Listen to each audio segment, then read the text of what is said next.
Hello and welcome to Tutorials. I'm Tam and today we are in After Effects. Now yesterday I was asked by a friend, how do you make a looping starry sky? Because he needs it for some loopy starry sky reason.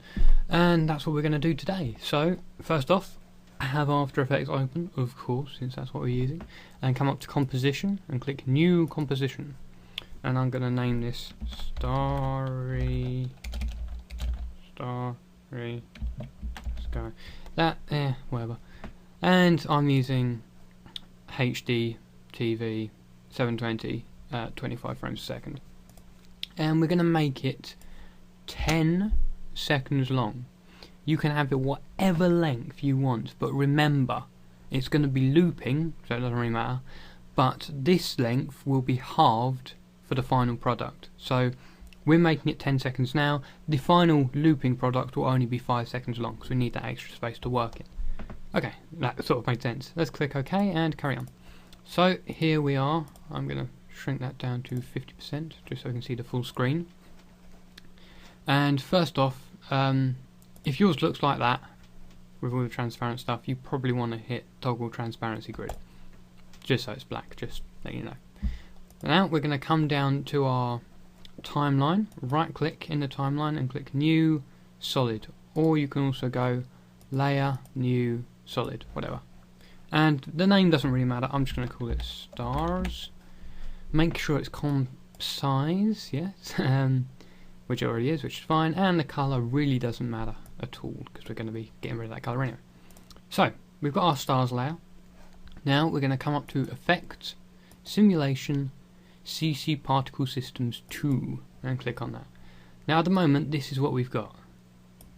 Now I don't think that looks very starry, because it seems more like explodey linesy going everywhere-y, and that doesn't remind me much of a starry night sky. So what we're going to do, we're going to come up to Particle. I'm just going to move that out there so we can see our particles.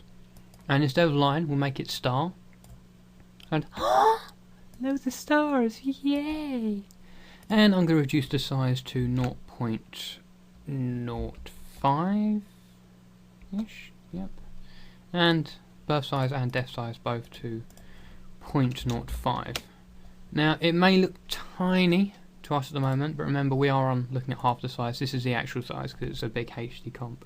So from now on I'm just going to leave it like this so we can see everything. But before we do that, just quickly come up to our producer, because as you can see it's all producing from that one spot. So what we want to do is extend the producer radius out and up, just to make sure it covers the full screen. Now that, whilst looking kind of awesomely weird, is awesomely weird and not what we want. So we're going to come down to Physics, make sure the velocity is at 0 and gravity is at 0. That way, they literally just appear and disappear, just like that. Now I'm just going to quickly check our width. There we go.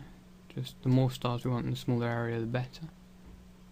Just like that. Okay, that's cool. Lovely. And then we can come and zoom back into 100. We can hide the physics and hide the producer stuff now. And change the birth colour to white and the depth colour to, it can be white if you want them all to be white, or what I quite like doing is coming up and making it very subtle blue. No, just a subtle little blue. So instead of having it white, we've got slightly blue, just to make it a bit nicer, just like that. Now we're going to go, instead of just having them fade out, which as you see when we look at this, they just sort of pop into existence before fading out, which looks cool, but not really what I'm after. So we're going to go fade in and out, so that way they nicely fade in and fade out when they die. Also, I think we got too many stars, so I'm going to reduce the birth rate down to 1, which may seem quite excessive, but we just want a nice simple starry sky. And I'm also going to change the longevity to 5. Now it's very important to make this looping animation work. The longevity can be no longer than the final length of the comp, which is going to be 5 seconds, because we're going to be looping and it's going to be half whatever the starting comp is. It's just the way it works. It'll make more sense later. If it was more than 5, then you would have stars that sort of, instead of faded out, just disappeared suddenly, and it wouldn't look very good. Okay, I think we're done for making the looks look starry. I think that looks fine. You can, of course, do whatever you want to yours. Now we're going to come up to, let's try this, birth rate, and I'm going to drag my scrub sort of time indicator scrubby thingy right back to 0 and hit our little stopwatch button there. That will create a keyframe. If we just select our layer and hit U, that will show all of the keyframes, of which we only have 1. And there it is. Now we're going to come out to 5 seconds, which is half our comp time. And click this little diamond to add a new keyframe. And we're going to change that birth rate down to 0. Now, this is where it gets interesting. What we've got here is we've got particles producing themselves and dying off. But if you notice down here, our birth rate animates over that period of time from 1 all the way down to 0, which is not what we want. What we want 1 all the way along here till it hits here. We want to immediately jump to 0 and then let the particles die off over that space of 5 seconds. To do that, we select all of our keyframes, right click, and click toggle hold keyframe. That will toggle hold the keyframe. As you can see, as we scrub along, that's staying at 1, and then we cross this one and jumps to 0, at which point all our particles fade out. So if we just give that a RAM preview, by the way, I'm hitting 0 on my number pad for RAM preview. We can see they fade in. La la la, lovely stars, and immediately stop producing at that point and fade out. Excellent, very good. So that is all we need to do for this so far. What I'm going to do now is, with this stars layer selected, I'm going to go under layer and click Precompose. Now I'm just going to call this stars Precomp and make sure I check move all attributes to the new composition. That way all the effects and all the animation and everything is inside a brand new composition, which will be important for later, kind of. And then just hit OK. Lovely jubbly.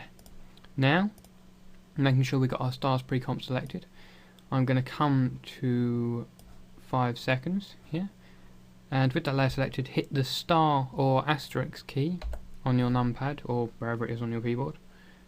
I think, yeah, it has to be the key. I don't think you can just like hit Shift 8. Oh no, you can, kind of, anyway. Yeah, well, yeah, but you want it on, no you can't, no, ignore that. Only do it on this layer. So with that layer selected, get to the 5 seconds, push the asterisk key. Then we want to hit Control or Command D, whatever operating system you're on, and drag this newly duplicated layer right down so that is on our little thing, arrow pointy thing there that was on 5 seconds is now on 0, and we can zoom in and check, yep, that is definitely on 0 frames. Excellent. Now, if we come up to here, it's an interesting thing in After Effects. To have a properly looping animation, the first and last frames should be the same, but they shouldn't. I know that doesn't make any sense whatsoever, but if we look here, this is the last frame of our stars pre-comp layer, after the first one. Keep watching our composition screen. As soon as I jump back using the home key to the first frame, you see no change whatsoever. So that means that if this was to play through and go along like that, and then as soon as it hit here, jump back to here, it would loop perfectly. Yay! But if you were to watch this intently, and you sort of saw this frame, and then it jumped back to this frame, you'd notice that the two frames were the same, and there'll be a sort of a very slight pause in your loop, which wouldn't look very good. So we want the frame before this one, which is, in my case, 4 minutes and 24 seconds. And because it's 4 minutes 24 seconds, because this is a 25 frames per second composition, that's the word I'm looking for. Oh, I'm tired. So that's the one we want. Now in After Effects there is no frame 1, it's always frame 0, which means 5 seconds on would actually be 4:24, not 5. Trust me, it makes sense. So what we're going to do, we're going to come up to composition settings and change that to 5, which in actual sort of matter of fact changes it to actually, as you can see, I'm trying to scroll right to the end, and the last frame is 4:24, with first frame being 0. If that was first frame was 1, then this would of course be 5, and it all makes sense. And that, well, we're done, pretty much. That's it. That's all there is. And there is our lovely looping starry sky, which is lovely and awesome. Look at that. Ain't it beautiful? Now you can do lots of other stuff with this technique-y thingy.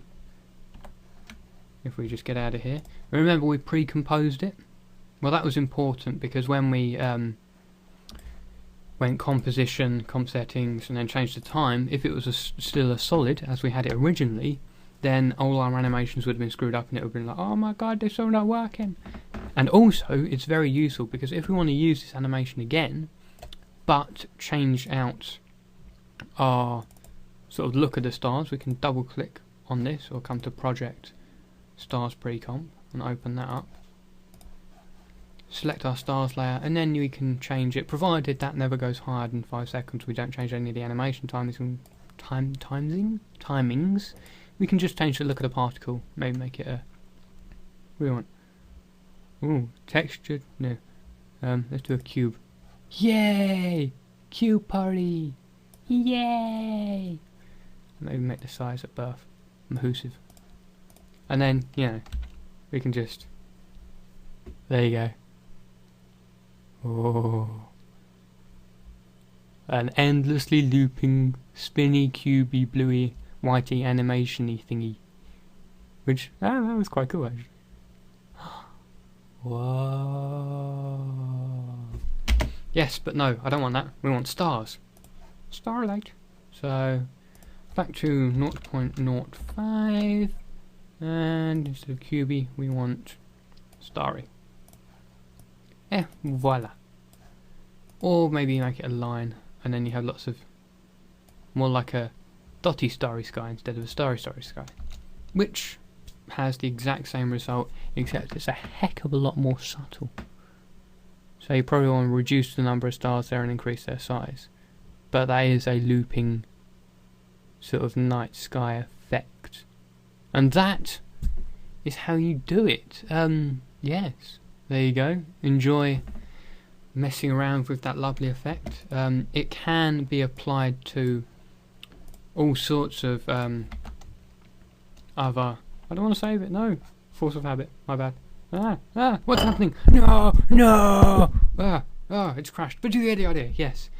You can apply that to all sorts of other effects, programs, whatever. You know, it can go for 3D programs, and you can even do it for stock footage if you want. Yeah, no. But we're just doing it with particles and making it nice and simple. I'm rambling on, having too much fun. This has been Tam with Tootorials. I shall see you lovely people later. Goodbye.